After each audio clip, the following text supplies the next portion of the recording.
All right, let's head down to the 40 acre and talk quickly. And when I say quickly, you know how my breakdowns have a tendency to get a little long-winded. This one might as well. I'm very, very excited about this game. The Texas Christian Horned Frogs will travel to Austin to take on the University of Texas. All right, it's awesome. Love this game so much. All right. Not only because game day's there, that's going to be terrific, set the scene.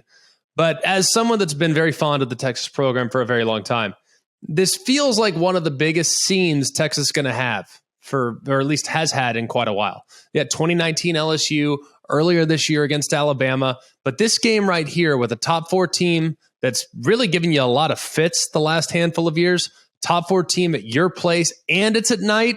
Remember, the Bama game was at 11 o'clock. Now you have a full day of festivities to lead up towards putting your best foot forward as a fan base. Let's talk about how this game could play out on the field.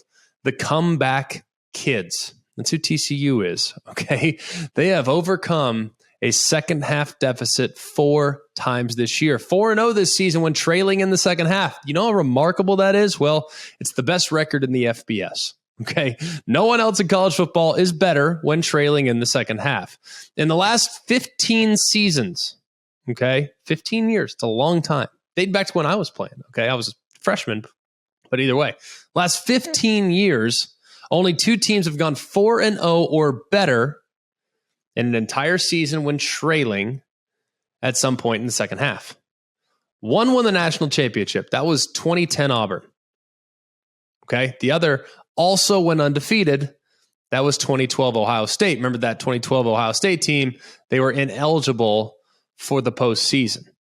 So, if tendencies are anything, history would tell you that TCU is heading towards a really special year, given how they've been able to find ways into games, finding ways back into games, and ultimately winning the games there, even with adversity in the second half. The other thing, and you hate to hear this if you're a Texas Longhorn fan, I don't need to tell you, Texas has really struggled in the second half of football games. Do you realize that in the last 3 games, they've scored 1 touchdown in the second half? 1. It's crazy when you think about it because they've played pretty well. I mean, yeah, they've lost a game in that run, but they've played pretty well under the circumstances. And Texas has been one of those teams that just, even dating back to last year, second halves just haven't been quite as good as the first. That's been a huge point of emphasis for the staff. That's been a huge point of emphasis from Steve Sarkisian. Man, finish. And really, he's prioritize the third quarter even more so than the fourth quarter, like most programs do. But they have blown 14-point lead since the start of last season. They've blown that lead 4 times. Okay, that's tied for the most in the FBS in that span dating back to last year. Okay, we all know how TCU has been climbing back into these games, partly because of their offense. More on them in a minute, but y'all, their defense specifically has been so much better from one half to the next. TCU in the first half giving up about 214 yards a game. Well, in the second half, just 180. Their interceptions created defensively. They've picked off 2 passes in the first half, 8 in the second half. And then their third down conversion percentage, 42% in the first half, 35% in the second half. Nobody talks about TCU's defense. It's a solid group. They're very athletic. They're a little disruptive. And like I said, from one half to the next, they're a completely different animal. But when we talk about TCU, we're going to spend most of our time talking about the passing attack. They've been a big play machine. It's probably the best attribute of this offense. They want to take shots downfield. Max Duggan, talented wide receivers. They want to take shots downfield, and they are not shy. Doesn't matter the down and distance. They don't really have a shot play tendency. It could be 2nd and 12, and they're going to throw it downfield. It could be 3rd and 1, and they're going to throw it downfield. They don't care. If they get a matchup that they like, and there's no safety help over the top, guess what? Let's ride.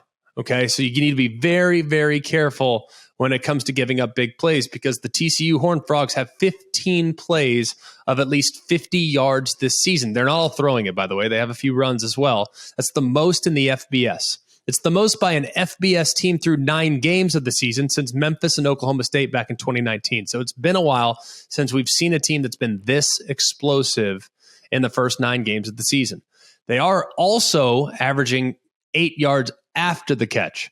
So not only will they throw it over your heads, they can throw it underneath, and their receivers can create on their own. So the point will be on Texas's defense to do a great job tackling in space. The one thing Texas has done, though, they've done a pretty good job of keeping the ball in front of them. They're somewhat conservative in the back end. They're going to force the ball underneath, and they better tackle in space. But they're giving up a high percentage completion to opposing passers this year. They're giving up 65% completion rate, but they have kept the ball in front of them. The average yards per attempt or whatever is in the 7s or whatnot. So they've done a pretty good job in that regard. But the big thing, too, I think, for Texas is you got to stop the run.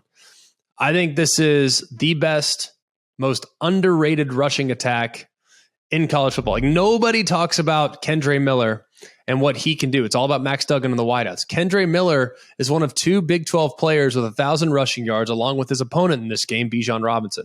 But how much do you hear about Bijan Robinson relative to how much you hear about Kendre Miller?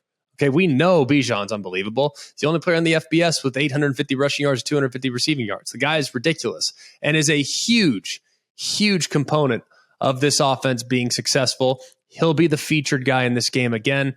Hopefully Quinn Ewers, who's pretty good off play action and is pretty good when he gets good protection, if they can give him good protection, he'll be able to take advantage of some favorable matchups in the back end, because you know TCU is going to sell out against the run. How could you not, knowing just how good Bijan Robinson's been all season long? We'll wrap this up by discussing an X factor. And how much do these usually matter? It's open for interpretation. Like, some people view them as very, very important. I, for one, in normal circumstances would tell you people that won't see the field have an impact on the game, but not a massive impact on the game. Okay, it's really the guys on the field, the guys calling the plays, etc., that are the ones that are really going to have an impact on this game. Well, guess who's not calling the plays, but might know TCU pretty well? His name's Gary Patterson. He's on that staff. He's been on that staff all year long and has been credited with being the architect of some really terrific defensive plans, including the one against Alabama earlier this season. If you look at what Gary Patterson did at TCU over the course of multiple decades, the guy won 11 plus games in 10 different seasons. Okay, that is unbelievable. I mean, it really is. That is unbelievable. From his first year in 2001 through his last full season in 2020, 11 plus wins in 10 different seasons. That's remarkable. And we all know that he left midway through last year, but he's going to be, I think, one of the guys that is going to be credited probably behind the scenes, because you know this one means a little bit more to him. He was unceremoniously let go in the middle of last year. The Texas players love him. And I would imagine, knowing GP, he's probably spent a little extra time on this one, knowing it means just a little bit more. And he's seen this offense so many different times. And Sonny Dykes was on his staff after he was let go from Cal for a year. So he knows Sonny Dykes and he knows his tendencies. So he could be an X factor in this game. I like the Texas Longhorns to shock the world and pull it off. I think they're the more physical team. And I think in a game like this, like last week taught us, when Tennessee went to Georgia, the more physical team ultimately won the game. Now, Texas is not Georgia. They're not. Texas is not Georgia. Texas is not even close to Georgia, but they do have a slight advantage in regards to physicality in this game. And when it's tight and it's almost indecipherable between the two teams, give me the team that's slightly more physical as opposed to the team that's a little bit more about the sizzle. Give me Texas. I think they win, but I think they win close. McElroy, what would this do for a Texas fan base and the school? They haven't beaten a top 5 team in the regular season since 2010. They beat Nebraska. So if they pull this off, what's that going to do for the psyche of the school and the program? I think if they win in convincing fashion, it'd go an awful long way. I mean, I'm not sure there's a whole lot of people that have cast doubt about Steve Sarkisian. Not anymore. I mean, there's been progress made this year. But you remember, I mean, they're relying on a young quarterback. They're relying on some young pieces still scattered throughout this roster. So I think most people have still circled the future as to when Texas is really going to break through. But, man, they've been close. Obviously, we've documented what happened in the Alabama game. We've documented what happened in the Texas Tech game when they're up 31-17, cruising on the road, ultimately to come up short. And we've also documented what happened against Oklahoma State. I mean, they had the ball on their racket, had a couple interceptions, and couldn't finish the job. If they were to get out to a big lead and they were to sit there in the third quarter feeling comfortable, looking good, dominating, and then TCU gets going and TCU ultimately wins the game, then it's like, oh, here we go again. So I think it's a little bit, if they get a big lead, can they finally do what they did against Oklahoma, do what they did against West Virginia, and absolutely punish the team that they're beating? They haven't done that yet. So it'd be significant. They haven't done that consistently yet, I might add. So I think that it'd be really nice to see a four-quarter performance from Texas, but knowing how good TCU's been at weathering the storm and then ultimately making the adjustments and then getting hot and surging ahead into the lead and into control, it makes it very difficult to think that they're a team that would be squashed at halftime and not have a chance to come back in the game.